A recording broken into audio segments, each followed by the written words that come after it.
ನಮಸ್ಕಾರ. ಕಿವೀಸ್ ವಿರುದ್ಧ ಎರಡನೇ ಟಿ20 ಪಂದ್ಯ ಗೆದ್ದ ಬಳಿಕ ಭಾವುಕರಾದರು ಸೂರ್ಯಕುಮಾರ್ ಯಾದವ್. ಬಳಿಕ ನೀಡಿದರು ಸ್ಫೋಟಕ ಹೇಳಿಕೆ. ಇಶಾನ್ ಕಿಶನ್ ಕುರಿತು ಹೇಳಿದ್ದನ್ನ ಕೇಳಿದರೆ ನೀವು ಕೂಡ ಸೆಲ್ಯೂಟ್ ಮಾಡ್ತೀರಾ. ಹಾಗಾದರೆ ಸುದ್ದಿಯ ಸಂಪೂರ್ಣ ಮಾಹಿತಿ ಏನು? ಅಷ್ಟಕ್ಕೂ ನ್ಯೂಜಿಲೆಂಡ್ ವಿರುದ್ಧ ಎರಡನೇ ಮ್ಯಾಚ್ ಟೀಂ ಇಂಡಿಯಾ ಗೆದ್ದ ಬಳಿಕ ಕ್ಯಾಪ್ಟನ್ ಸೂರ್ಯ ಹೇಳಿದ್ದೇನು ಗೊತ್ತಾ? ಹೀಗೆ ಇದರೆಲ್ಲದರ ಬಗ್ಗೆ ಈ ವಿಡಿಯೋದಲ್ಲಿ ತಿಳಿಸ್ಕೊಡ್ತಾ ಹೋಗ್ತೀನಿ. ಆದ್ದರಿಂದ ದಯವಿಟ್ಟು ಈ ವಿಡಿಯೋವನ್ನ ಕೊನೆವರೆಗೂ ನೋಡಿ. ಆದರೆ ಅದಕ್ಕಿಂತಲೂ ಮುನ್ನ ನಿಮ್ಮ ಪ್ರಕಾರ ಸೂರ್ಯಕುಮಾರ್ ಯಾದವ್ ಟಿ20 ಕ್ರಿಕೆಟ್ ಕಂಡ ಬೆಸ್ಟ್ ಕ್ಯಾಪ್ಟನ್ ಹೌದೋ ಅಥವಾ ಇಲ್ಲವೋ ಅನ್ನೋದನ್ನ ಎಸ್ ಅಥವಾ ನೋ ಎಂದು ಕಾಮೆಂಟ್ ಮಾಡುವ ಮೂಲಕ ತಿಳಿಸಿ. ಹೌದು, 2026ರ ಟಿ20 ವಿಶ್ವಕಪ್ಗೂ ಮುನ್ನ ಆರಂಭವಾಗಿರುವ ಕಿವೀಸ್ ವಿರುದ್ಧದ ಈ ಪ್ರಿಪರೇಷನ್ ಎಕ್ಸಾಮ್ ನಲ್ಲಿ ಭಾರತ ತಂಡ ಶುಭಾರಂಭವನ್ನ ಮಾಡುತ್ತಿದೆ ಸ್ನೇಹಿತರೆ.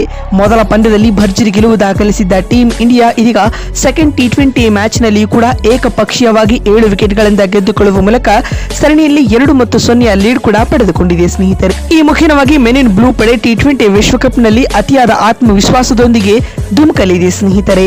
ರಾಯ್ಪುರದಲ್ಲಿ ಆರಂಭವಾದ ಸೆಕೆಂಡ್ ಟಿ20 ಮ್ಯಾಚ್ ನಲ್ಲಿ ಟಾಸ್ ಸೋತು ಮೊದಲು ಬ್ಯಾಟಿಂಗ್ ಮಾಡಿದ ಕಿವೀಸ್ ತಂಡ ನಿಗದಿತ 20 ಓವರ್ಗಳಲ್ಲಿ 6 ವಿಕೆಟ್ ಕಳೆದುಕೊಂಡು 208 ರನ್ ಕಲೆ ಹಾಕಿತ್ತು ಸ್ನೇಹಿತರೆ. ಮಿಚೆಲ್ ಸ್ಯಾಂಟ್ನರ್ ಹಾಗೂ ರಚಿನ್ ರವೀಂದ್ರ 47 ಮತ್ತು 44 ರನ್ ಬಾರಿಸಿ ಟಾಪ್ 2 ಸ್ಕೋರರ್ ಎನಿಸಿಕೊಂಡರು. ಇತ್ತ ಕುಲ್ದೀಪ್ ಯಾದವ್ ಪ್ರಮುಖ 2 ವಿಕೆಟ್ ಪಡೆದು ಮಿಂಚರು. ಇನ್ನು ಈ ಗುರಿಯನ್ನು ಬೆನ್ನಟ್ಟಿದಂತಹ ಭಾರತ ತಂಡ ಕಳಪೆ ಆರಂಭವನ್ನ ಪಡೆದುಕೊಂಡಿತು.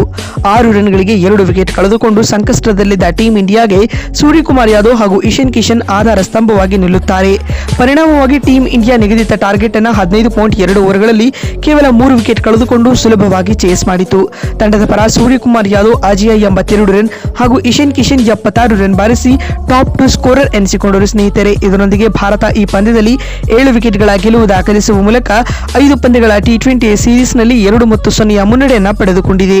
ಇನ್ನೀಗ ಪಂದ್ಯ ಗೆದ್ದ ಬಳಿಕ ಮಾತನಾಡಿದ ಕ್ಯಾಪ್ಟನ್ ಸೂರ್ಯ ಈ ರೀತಿಯಾಗಿ ಹೇಳಿದ್ದಾರೆ. ನಿಜಕ್ಕೂ ಖುಷಿ ಆಗುತ್ತಿದೆ. ಟೀಂ ಇಂಡಿಯಾದ ಈ ಪ್ರದರ್ಶನವು ನಮ್ಮನ್ನ ತುಂಬಾ ಸಂತಸಕ್ಕೆ ತೋರುತ್ತಿದೆ. ಟೀಂ ಇಂಡಿಯಾದ ಓವರ್ ಆಲ್ ಎಫರ್ಟ್ ನಿಂದಾಗಿ ಈ ಪಂದ್ಯವನ್ನ ಗೆದ್ದುಕೊಂಡಿದ್ದೇವೆ. ಇಂದಿನ ಪಂದ್ಯದಲ್ಲಿ ಇಶಾನ್ ಅವರ ಆಟವು ನಮಗೆ ಕಾನ್ಫಿಡೆನ್ಸ್ ತಂದುಕೊಟ್ಟಿದೆ. ಟಿ20 ವಿಶ್ವಕಪ್ಗೂ ಮುನ್ನ ಎಲ್ಲ ಆಟಗಾರರು ಫಾರ್ಮ್ಗೆ ಮರಳುತ್ತಿದ್ದಾರೆ. ಮೊದಲ ಪಂದ್ಯವನ್ನ ಅಭಿಷೇಕ್ ಗೆಲ್ಲಿಸಿಕೊಟ್ಟರೆ ಇದೀಗ ಸೆಕೆಂಡ್ ಟಿ20 ಮ್ಯಾಚ್ ನ ಇಶಾನ್ ಕಿಶನ್ ಗೆಲ್ಲಿಸಿಕೊಡುತ್ತಿದ್ದಾರೆ. ಹೀಗೆ ನಮ್ಮ ಎಲ್ಲ ಆಟಗಾರರು ರೆಡ್ ಹಾಟ್ ಫಾರ್ಮ್ ನಲ್ಲಿದ್ದಿರುವುದು ಖುಷಿ ತರುತ್ತಿದೆ ಎಂದು ಸೂರ್ಯ ಹೇಳಿದ್ದಾರೆ. ಮತ್ತು ಮಾತು ಮುಂದುವರೆಸಿದ ಅವರು, ಇಂದಿನ ಪಂದ್ಯದಲ್ಲಿ ನನ್ನ ಬ್ಯಾಟ್ ನಿಂದ ಕೂಡ ರನ್ ಬಂದಿದೆ. ಇದು ನನಗೂ ವೈಯಕ್ತಿಕವಾಗಿ ಕಾನ್ಫಿಡೆನ್ಸ್ ತಂದುಕೊಡುತ್ತಿದೆ. ಬೌಲರ್ಗಳ ಕಡೆಯಿಂದ ಇನ್ನೂ ಕೂಡ ಇಂಪ್ರೂವ್ಮೆಂಟ್ ಆಗಬೇಕಾಗಿದೆ. ನಾವು 200ರ ಟಾರ್ಗೆಟ್ ಅನ್ನ 15 ಓವರ್ಗಳಲ್ಲಿ ಚೇಸ್ ಮಾಡುತ್ತಿರುವುದು ನಿಜಕ್ಕೂ ಸಂತೋಷದ ವಿಷಯ ಎಂದು ಸೂರ್ಯ ಹೇಳಿದ್ದಾರೆ. ಮತ್ತು ಮಾತು ಮುಂದುವರೆಸಿದ ಅವರು, ಟಾರ್ಗೆಟ್ ಚೇಸ್ ಮಾಡುವ ವೇಳೆ ನಮ್ಮ ನಿಲುವು ಸ್ಪಷ್ಟವಾಗಿತ್ತು. ಬಂದ ಬ್ಯಾಟ್ಸ್ಮನ್ 200 ಸ್ಟ್ರೈಕ್ ರೇಟ್ ನಲ್ಲಿ ಬ್ಯಾಟ್ ಬೀಸಬೇಕೆಂದು ಅದರಂತೆ ಮಾಡಿದ್ದೆವು. ಇಶಾನ್ ಕಿಶನ್ ಅವರ ಆಟ ಇಂದಿನ ಪಂದ್ಯದಲ್ಲಿ ನನ್ನ ಮನ ಗೆದ್ದಿದೆ ಎಂದು ಹೇಳುವ ಮೂಲಕ ಇಶಾನ್ ಕಿಶನ್ ಕುರಿತು ಸೆಲ್ಯೂಟ್ ಮಾಡುವ ಹೇಳಿಕೆಯನ್ನ ಸೂರ್ಯ ನೀಡಿದ್ದಾರೆ. ಮತ್ತು ಮಾತು ಮುಂದುವರೆಸಿದ ಅವರು, ನಾವು ಇದೇ ಪ್ರದರ್ಶನವನ್ನ ಮುಂಬರುವ ಟಿ20 ವಿಶ್ವಕಪ್ ನಲ್ಲಿಯೂ ಕ್ಯಾರಿ ಮಾಡಿ ಮತ್ತೊಂದು ICC ಟ್ರೋಫಿ ಗೆಲ್ಲಲು ಎದುರು ನೋಡುತ್ತಿದ್ದೇವೆ ಎಂದು ಸ್ಕೈ ಹೇಳಿದ್ದಾರೆ. ಮತ್ತೊಂದು ವಿಡಿಯೋದಲ್ಲಿ ಸಿಗ್ತೀನಿ. ಅಲ್ಲಿವರೆಗೆ ನಮಸ್ಕಾರ, ಧನ್ಯವಾದಗಳು ಸ್ನೇಹಿತರೆ.